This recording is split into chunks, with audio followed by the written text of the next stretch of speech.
저는 2005년부터 5년간 북한 장마당에서 남한 드라마를 팔았습니다. 겨울연가, 대장금, 추노까지 수백 개를 팔았고 평생 모을 돈을 벌었습니다. 한 탈북 여성이 목숨을 걸고 남한에 와서 밝힌 북한 드라마 밀매의 충격적 실상. 그녀가 마지막으로 팔았던 추노가 운명을 완전히 바꿔놓았는데 그때 무슨 일이 벌어졌을까요? 여러분 구독과 좋아요 부탁드립니다. 감사합니다.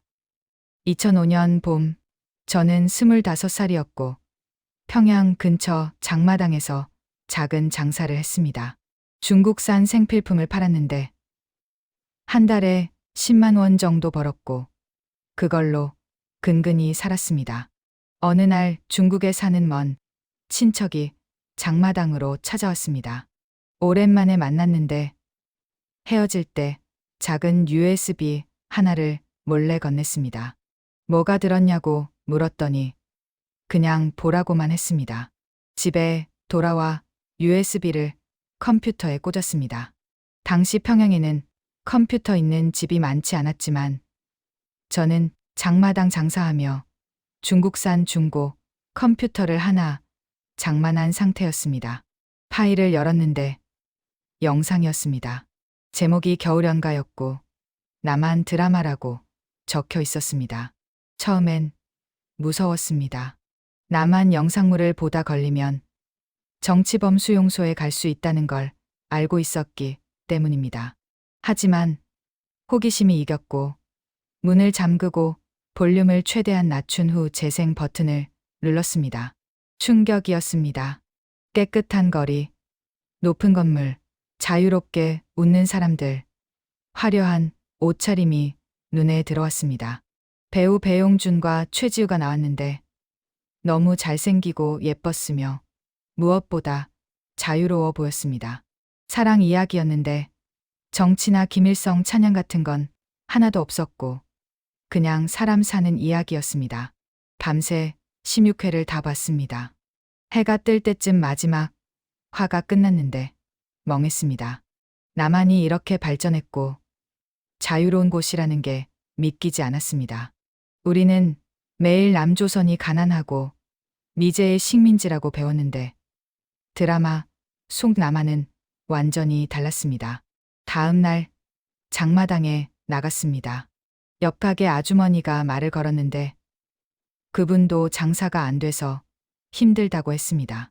저는 조심스럽게 물어봤습니다. 남한 드라마 보신 적 있냐고, 관심 있으시냐고 했습니다. 아주머니가 눈을 크게 뜨며 있다고, 보고 싶다고 했습니다. USB를 5만 원에 팔겠다고 제안했습니다. 한 달 버는 돈의 절반이었지만 아주머니는 고민도 안 하고 샀습니다.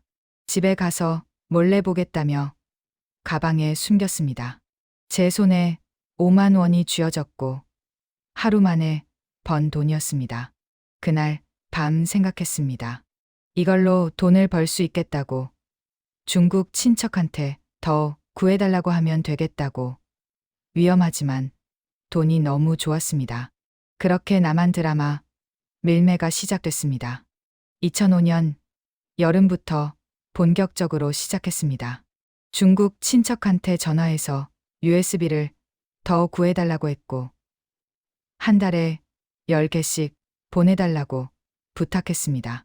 한 개당 2만 원에 사서 10만 원에 팔면 8만 원 남았고 10개면 80만 원이었습니다. 한 달 장사로 버는 돈의 8배였습니다. 처음엔 겨울연가만 팔았지만 곧 다른 드라마도 구했습니다.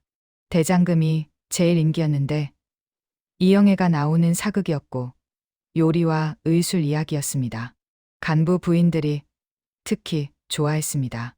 이영애가 너무 예쁘다며 한복이 화려하다며 줄 서서 샀습니다. 대장금 하나에 15만 원을 받았는데도 다들 샀습니다. 2006년이 되자 더 많은 드라마가 나왔습니다. 풀하우스, 내 이름은 김삼순, 군 같은 것들이었는데 각각 특징이 달랐습니다.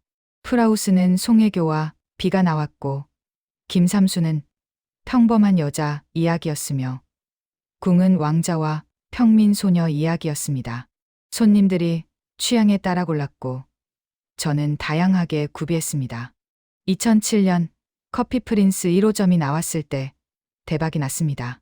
젊은 여자들이 엄청 좋아했는데 윤은혜와 공유가 나왔고 커피숍 이야기였습니다. 한 달에 30개를 팔았고 그달 250만 원을 벌었습니다. 1년 버는 돈을 한 달에 번 셈이었습니다. 손님이 점점 늘었습니다. 장마당 아주머니들, 공장 여직원들, 심지어 간부, 부인들까지 왔습니다.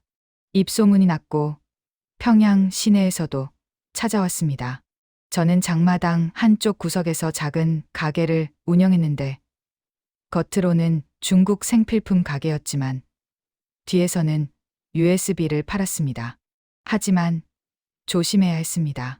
보이부가 가끔 단속을 나왔고 나만 영상물을 팔다 걸리면 끝이었습니다. 손님들한테도 조심하라고 당부했고 절대 다른 사람한테 말하지 말라고 했습니다. USB를 건넬 때는 신문지에 싸서 줬고 돈은 나중에 따로 받았습니다. 2007년 말까지 2년 반 동안 3천만 원을 모았습니다. 평양에 작은 집 한 채 살 수 있는 돈이었고 저는 27살에 평생 모을 돈을 벌었습니다. 하지만 위험도 커지고 있었습니다. 같은 장마당에 저처럼 드라마를 파는 사람이 또 있었고 경쟁이 생겼으며 단속도 심해졌습니다. 언젠가 걸릴 수도 있다는 생각이 들었지만 돈이 너무 좋아서 멈출 수 없었습니다. 2008년 봄 같은 장마당에서 저처럼 나만 드라마를 파는 남자가 있었습니다. 40대쯤 됐는데 저보다 먼저 시작한 것 같았고 손님도 많았습니다. 우리는 서로 경쟁 관계였지만 직접 말을 섞지는 않았습니다. 가끔 눈이 마주치면 고개를 끄덕일 뿐이었고 각자 조심하며 장사했습니다. 3월 어느 날 아침 장마당에 나갔는데 그 남자가 보이지 않았습니다. 자리가 비어 있었고 며칠이 지나도 나타나지 않았습니다. 일주일쯤 지났을 때 소문이 돌았습니다. 보이부가 그 남자를 잡아갔다는 것이었습니다. 집에 급습해서 USB 수십 개를 발견했고 남한 드라마 밀매 혐의로 체포됐다고 했습니다. 4월 초 공개 처형 공지가 나왔습니다. 반동 영상물 유포범을 처형한다며 주민들을 강제로 동원했습니다. 저도 가야 했습니다. 안 가면 의심받기 때문이었고 주민들은 모두 운동장에 모였습니다. 그 남자가 끌려 나왔습니다. 손이 뒤로 묶여 있었고 얼굴이 퉁퉁 부어 있었으며 고문당한 흔적이 역력했습니다. 확성기에서 죄목이 낭독됐는데 남조선 반동 영상물을 5년간 유포했고 인민을 타락시켰으며 체제 전복을 시도했다는 내용이었습니다. 총성이 울렸습니다. 그 남자가 쓰러졌고 주민들은 숨죽이며 지켜봤습니다. 저는 다리가 떨렸고 구역질이 났으며 도망치고 싶었지만 움직일 수 없었습니다. 저도 똑같은 일을 하고 있었기 때문이었고 저 자리에 제가 있을 수도 있었습니다. 집에 돌아와 생각했습니다. 그만둬야 하나? 너무 위험한 거 아닌가? 하지만 돈은 어떡하나 고민했습니다. 며칠 동안 USB를 팔지 않았지만 손님들이 계속 찾아왔고 돈이 필요했으며 결국 다시 시작했습니다. 대신 더 조심했습니다. 손님을 엄선했고 처음 오는 사람한테는 팔지 않았으며 믿을 수 있는 단골한테만 팔았습니다. 보이부 경찰한테 뇌물도 주기 시작했습니다. 한 달에 50만 원씩 줬는데 눈 감아달라고 부탁했고 경찰은 받아갔습니다. 북한에서는 뇌물이 통했고 돈만 주면 대부분 해결됐습니다. 그해 말 베토벤 바이러스라는 드라마가 나왔습니다. 클래식 음악 이야기였는데 김명민이 나왔고 인기가 좋았습니다. 저는 조심스럽게 팔았고 한 달에 10개 정도만 팔았으며 욕심부리지 않았습니다. 살아남는 게 먼저였기 때문입니다. 2009년 들어 단속이 더 심해졌습니다. 김정일 건강이 안 좋다는 소문이 돌았고 체제가 불안해지자 남한 문화 단속이 강화됐습니다. 보위부가 집집마다 불시 검열을 했고 USB나 DVD를 발견하면 바로 체포했습니다. 저는 더욱 조심했지만 계속 팔았습니다. 그해 선덕여왕과 아이리스가 나왔습니다. 선덕여왕은 이효원이 나오는 사극이었고 아이리스는 이병헌이 나오는 액션물이었습니다. 둘 다 인기가 폭발적이었고 손님들이 미친 듯이 찾았습니다.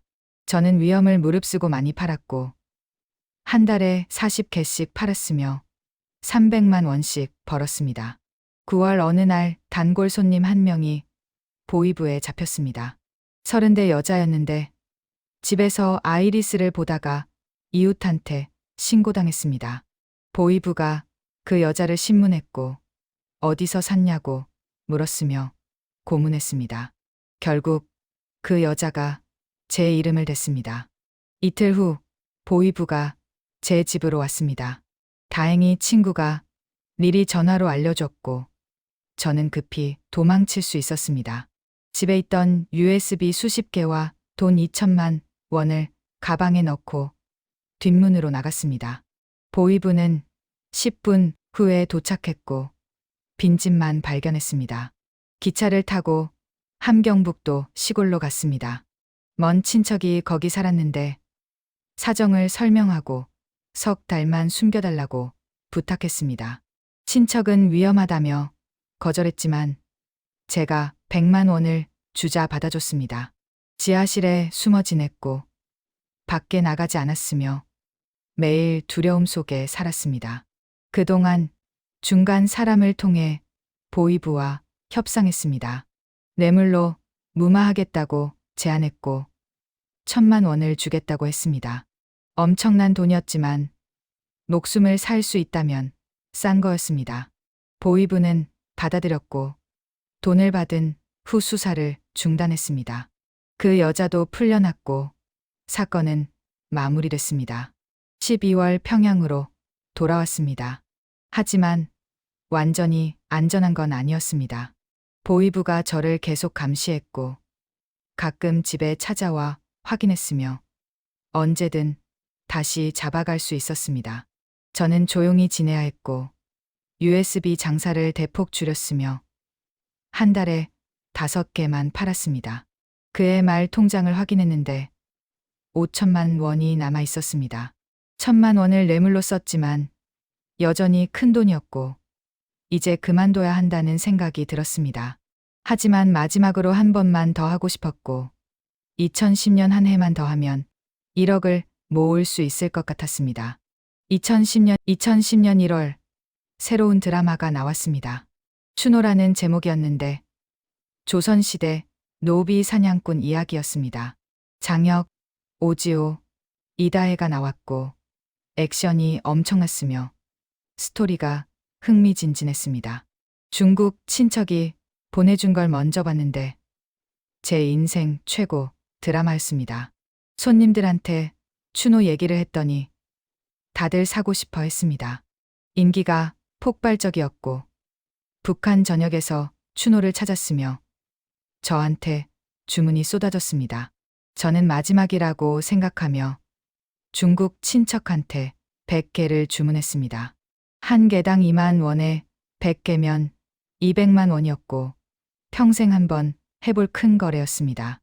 2월에 USB 100개가 도착했습니다. 가방 2개에 가득 찼고 제 방에 숨겨뒀으며 조금씩 팔기 시작했습니다. 추노는 한 개에 15만 원을 받았는데도 날개 돋친 듯 팔렸습니다. 손님들이 줄을 섰고 하루에 5개씩 팔렸으며 일주일에 35개가 나갔습니다. 한 달 만에 100개를 다 팔았습니다. 15만 원 곱하기 100개는 1,500만 원이었고 원가 200만 원을 빼면 1,300만 원 남았습니다. 한 달에 1,300만 원을 번 것이었고 제 인생 최대 수입이었습니다. 통장에 6,500만 원이 찍혔고 거의 1억에 가까웠습니다.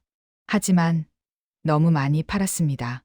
평양 전역에 추노가 퍼졌고 보위부도 알게 됐으며 누가 이렇게 많이 유포했는지 추적하기 시작했습니다. 제 이름이 또 거론됐고 이번에는 매물로 해결되지 않을 것 같았습니다. 3월 친구한테서 전화가 왔습니다. 보위부가 저를 찾는다고, 이번엔 심각하다고, 빨리 도망가라고 했습니다. 저는 결심했습니다. 탈북하기로 했습니다. 5년간 모은 돈 6,500만 원 중 5천만 원을 가지고 나머지는 가족한테 남기고 북한을 떠나기로 했습니다. 브로커를 수소문했습니다. 장마당에서 탈북 브로커를 아는 사람이 있었고 그 사람을 통해 연락했으며 만났습니다. 탈북 비용이 1,000만 원이라고 했는데 흥정 끝에 800만 원에 합의했습니다. 일주일 후 출발하기로 했고 준비를 시작했습니다.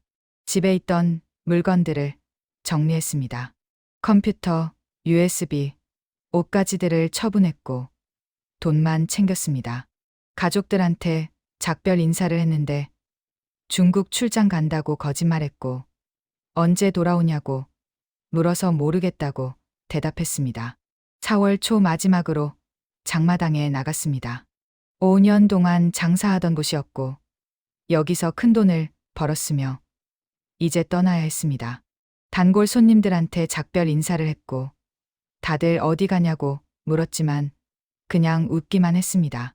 2010년 4월 15일 출발 날이었습니다. 아침 일찍 일어나 가방을 챙겼는데 옷 몇 벌과 돈 5천만 원이 전부였습니다. 무거웠지만 평생 모은 돈이었고 새 인생을 시작할 미천이었습니다. 집을 나서며 뒤돌아봤는데 30년 산 집이었고 다시 못 올 거라는 생각에 눈물이 났습니다. 브로커와 만나기로 한 곳은 기차역 근처 중국 식당이었습니다. 10시에 만나기로 했는데 9시 50분쯤 도착했습니다. 식당 앞에서 기다리는데 전화가 왔습니다. 친구였는데 목소리가 급했습니다. 지금 바로 도망가라고, 보위부가 집으로 가고 있다고, 20분 안에 도착한다고 했습니다. 심장이 멎는 것 같았습니다. 보위부가 집에 가면 저를 찾을 것이고 못 찾으면 여기저기 수배할 것이며 기차역도 봉쇄할 것이었습니다. 시간이 없었습니다. 브로커한테 전화했더니 상황을 알고 있었고 지금 바로 출발하자고 했습니다. 택시를 잡아 타고 역으로 갔습니다. 함경북도행 기차가 10시 30분에 출발한다고 했는데 20분밖에 안 남았습니다. 표를 사고 기차에 올랐는데 손이 떨렸고 등에 땀이 났으며 뒤를 계속 돌아봤습니다. 기차가 출발했습니다. 평양역을 벗어나는 순간 안도감이 들었지만 아직 안전하지 않았습니다. 중간역에서 보위부가 탑승 검사를 할 수도 있었고 신분증을 확인할 수도 있었습니다. 브로커가 옆자리에 앉아 조용히 있으라고 했고 저는 창밖을 보며 숨죽였습니다. 12시간이 걸렸습니다. 기차 안에서 아무것도 먹지 못했고 화장실도 못 갔으며 계속 긴장했습니다. 중간에 역무원이 검사하러 왔을 때 신분증을 보여줬는데 다행히 넘어갔습니다. 보위부 수배가 아직 전국에 퍼지지 않은 것 같았습니다. 저녁 10시쯤 함경북도에 도착했습니다. 브로커가 아는 집으로 갔는데 국경 근처 작은 마을이었습니다. 그 집 주인은 조선족이었고 탈북자들을 자주 숨겨준다고 했으며 하룻밤 묵으면 된다고 했습니다. 저는 방에 들어가 쓰러졌고 긴장이 풀리자 온몸이 떨렸습니다. 다음 날 새벽 3시에 깼습니다. 브로커가 일어나라고 했고 지금 출발한다고 했으며 두만강까지 걸어간다고 했습니다. 저는 가방을 메고 따라 나섰습니다. 어두웠고 추웠으며 길이 험했지만 계속 걸었습니다. 새벽 5시쯤 강에 도착했습니다. 물이 차가워 보였고 건너편이 중국이라고 했으며 지금 건너야 한다고 했습니다. 저는 신발을 벗고 강에 들어갔습니다. 물이 무릎까지 찼고 발이 얼었으며 비틀거렸지만 계속 걸었습니다. 10분쯤 걸어 건너편에 도착했고 중국 땅을 밟았습니다.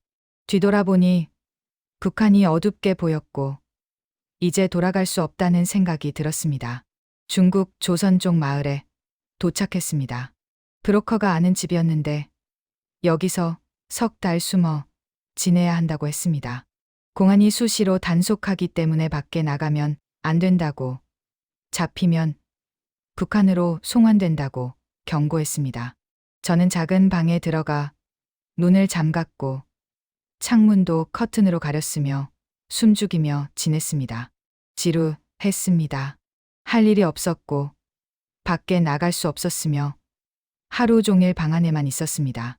가끔 집주인이 밥을 가져다 줬는데 중국 음식이었고 맛있었지만 입맛이 없었습니다. 북한에 둔 가족 생각이 났고 잘 지내는지 궁금했으며 다시 볼 수 있을지 몰랐습니다. 어느 날 가방을 뒤지다가 USB 하나를 발견했습니다. 북한에서 가져온 건데 추노가 들어 있었습니다. 몇 달 전 100개를 팔았던 그 드라마였고 마지막으로 한 번 더 보고 싶었습니다. 집주인한테 컴퓨터를 빌렸고 방에서 다시 봤습니다. 24회를 사흘 동안 다 봤습니다. 여전히 재미있었고 장혁의 액션이 멋있었으며 스토리가 감동적이었습니다. 마지막 화를 보며 눈물이 났는데 드라마 속 노비들이 자유를 찾아 도망치는 모습이 저와 비슷했기 때문입니다. 저도 자유를 찾아 도망쳤고 이제 곧 자유로운 곳에 간다고 생각하니 울컥했습니다. 석 달이 지나 10월이 됐습니다.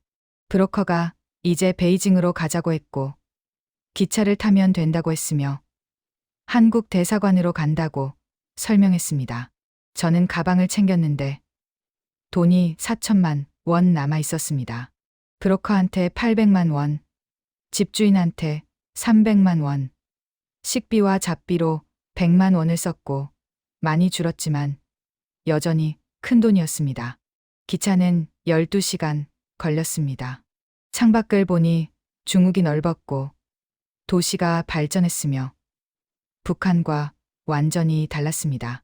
베이징에 도착하니 건물이 높았고 사람이 많았으며 자동차가 빵빵했습니다.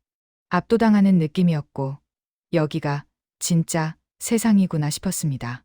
한국 대사관 근처에 도착했습니다.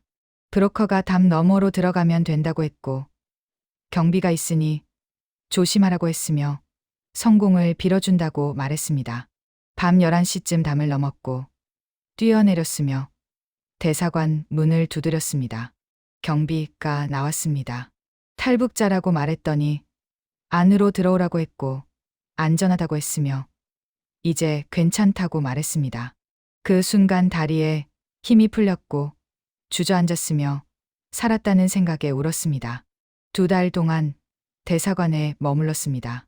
조사도 받고 서류도 준비했는데 매일 한국 가는 날만 기다렸습니다. 2011년 1월 비행기 표가 나왔고 인천으로 간다고 했으며 드디어 자유로운 곳에 간다는 실감이 났습니다. 2011년 1월 15일 인천공항에 도착했습니다. 비행기에서 내려 한국 땅을 밟는 순간 믿기지 않았습니다. 5년 동안 나만 드라마를 팔았고 그 드라마 속 세상에 제가 와 있었으며 이제 합법적으로 살 수 있다는 게 신기했습니다. 국정원 조사를 받았습니다. 어디서 왔는지, 무슨 일을 했는지, 왜 탈북했는지 물었는데 솔직하게 대답했습니다. 나만 드라마 밀매를 했다고 말했더니 조사관이 웃으며 많이 봤냐고 물었고 100개 넘게 봤다고 대답했습니다. 2월 하나원에 입소했습니다. 석 달 동안 교육을 받았는데 한국 생활에 대해 배웠고 다른 탈북자들과 친해졌으며 미래를 준비했습니다. 자기소개 시간에 나만 드라마 다 봤다고 자랑했더니 다들 놀랐고 무슨 드라마 봤냐고 물어서 겨울연가부터 추노까지 줄줄이 대답했습니다. 5월 하나원을 수료했습니다. 정착금으로 700만 원을 받았는데 제가 가져온 돈 4천만 원과 합치면 4,700만 원이었습니다. 평범한 탈북자보다 훨씬 많은 돈이었고 저는 원룸을 얻고 TV를 샀으며 케이블 방송을 신청했습니다. 집에서 TV를 켰습니다.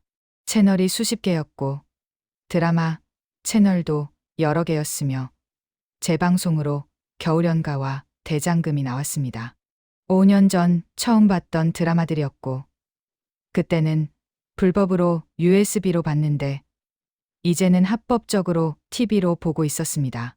감회가 깊었고 자유가 실감났으며 눈물이 났습니다. 6월 회사에 취직했습니다. 작은 무역 회사였는데 중국어를 조금 할 줄 알아서 뽑혔고 월급이 200만 원이었습니다. 평범한 직장 생활을 시작했고 주말에는 집에서 드라마를 봤으며 북한에서 못 본 최신 드라마들을 찾아봤습니다. 2016년에 넷플릭스라는 게 생겼습니다. 가입했는데 드라마를 무제한으로 볼 수 있었고 별에서 온 그대가 나왔으며 엄청 재미있었습니다. 북한에 있었으면 이 드라마를 팔아서 대박 쳤을 텐데 생각했지만 이제는 그럴 필요가 없었습니다. 2016년 태양의 후예와 도깨비가 나왔습니다. 전국이 난리였고 저도 몰아서 봤으며 송중기와 공유가 멋있었습니다. 2019년 사랑불시착이 나왔는데 탈북자가 주인공이었고 제 이야기 같아서 감동받았습니다. 2015년 승진했고 2020년 결혼했으며 2023년 아들이 태어났습니다.